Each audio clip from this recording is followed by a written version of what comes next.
What's going on, boxing fans? It's your boy Jay, Ashy Knuckles Boxing. Here's the second half of that doubleheader um, of fights that are possibly on the horizon, but it looks like the one that is set in stone for September 26th is Jesus Chavez versus David Diaz. You know, everybody knows David Diaz from getting his butt blown out by Manny Pacquiao at lightweight. David Diaz is a former Olympian who pretty much made a name for himself coming out the amateurs for beating a very highly touted Zab Judah for that Olympic spot. Now, David Diaz's career has not taken the turn that most highly touted Olympians' career actually takes. He began his professional career, going up the junior welterweight ladder, you know, fighting on different cards here and there. And I mean, even though he was undefeated for a pretty good substantial amount of time, none of the networks were really interested of featuring him on their cards. Well, he happened to get a couple of network spots, and his career would take an interesting turn as he would run into a resurgent Kendall Holt, who was trying to rebuild his career from taking a fall early in his career on ESPN as he was knocked out. I believe that was at the welterweight limit. That was early in Kendall Holt's career when he was coming up through the ranks, way before he would win a world title. Now, since that stoppage loss to Kendall Holt, he would begin to campaign at the lightweight division, which made him one of the bigger lightweights at 135. And over time, he would end up winning the world title, which he ended up losing to Manny Pacquiao. Now, David Diaz is a southpaw fighter. He doesn't have the best boxing ability, but he has a very big heart. He's very tough, and he engages in infighting. He's one of the guys that'll take the fight to your chest and try to bang you out of there. And he's very, very strong too. Doesn't necessarily have a very big punch, like he's not a knockout artist, but he has deceiving power, and he has enough power to wear you down, take you out of your element, and possibly stop you late. Now, he will be going up against Jesus Chavez, and we all know Jesus Chavez from being a very good fighter at the super featherweight limit from years ago. He would give Mayweather a pretty good fight. Then he would go on and have an excellent fight with Carlos Hernandez, which was another world champion at 130. And sadly, Jesus Chavez's career has a very his career is going to always be associated with the death of former IBF lightweight champion Levander Johnson. Very, very sad times at that point. Jesus Chavez, I mean, this guy is very tough. Like I said, for him, it's pretty much the same like David Diaz, except he's not a southpaw.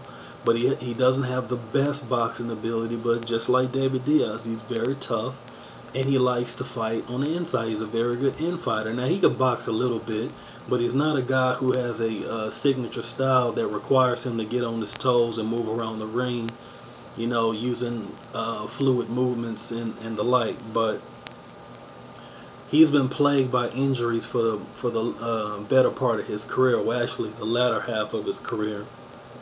He would fight Julio Diaz in a lightweight title fight, and ironically, he would lose that fight because his knee gave out on him, and, you know, doesn't stop it from being a stoppage loss. I'm pretty sure some of y'all can think back when he fought Eric Morales. Eric Morales was outboxing him with ease, but it seems like as he tried to come on, Eric Morales like dropped him with the counter uppercut on the inside, and I believe he got dropped twice in that fight.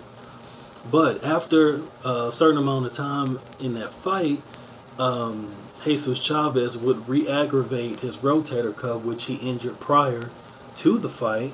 But he never gave up. He never stopped fighting. He always kept trying to win.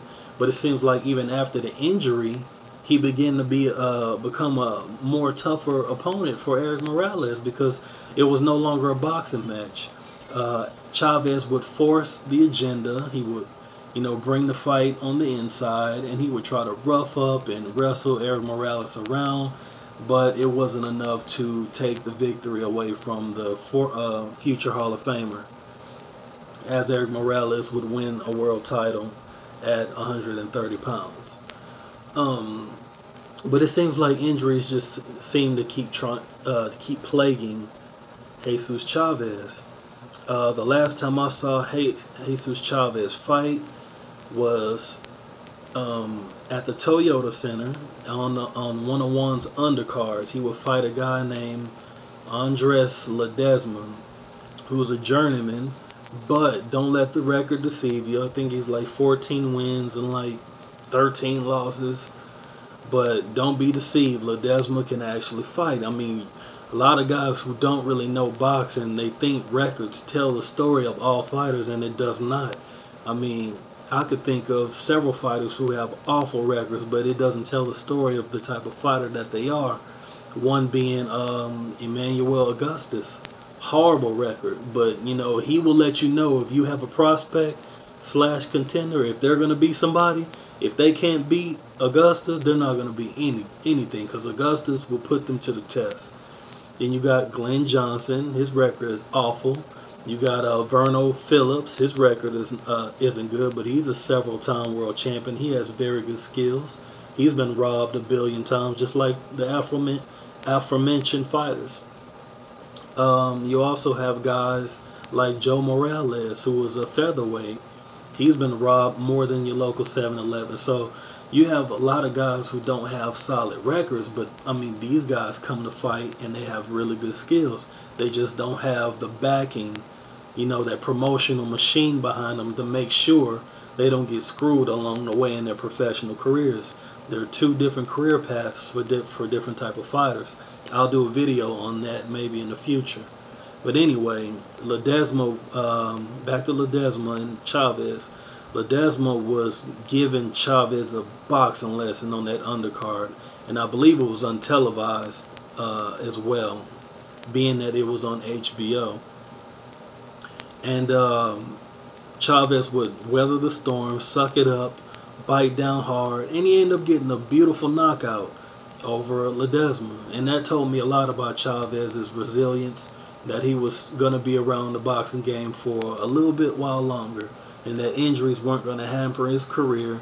He wasn't going to throw in the towel. He was going to continue to be one of the best fighters in that weight division.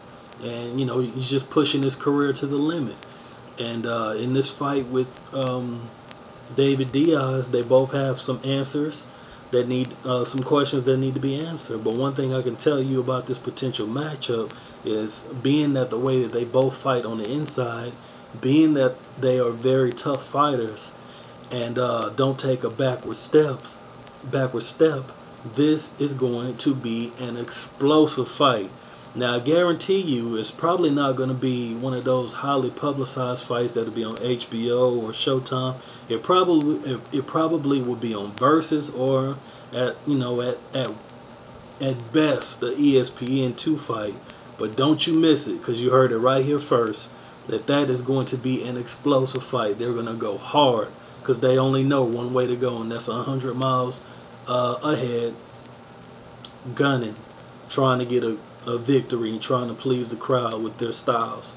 So whenever you see that fight on the horizon, you look in your TV guide, or you look in your online TV guide, and you see boxing coming up, and you see those two names, Jesus Chavez and David Diaz, make sure you tune in. TiVo it, DVR it, do whatever you have to do. Make sure you tune into that one. That should be a great fight to round out the fights for the end of the year. As I said before, that one's set in stone. It's going to be in September on the 26th. Football should be in season around that time too. Well, it will be. And the end of the year is looking real nice for boxing. And I don't have a prediction yet. I'll just throw one out there. Let's say Diaz by stoppage, because Chavez will injure himself again.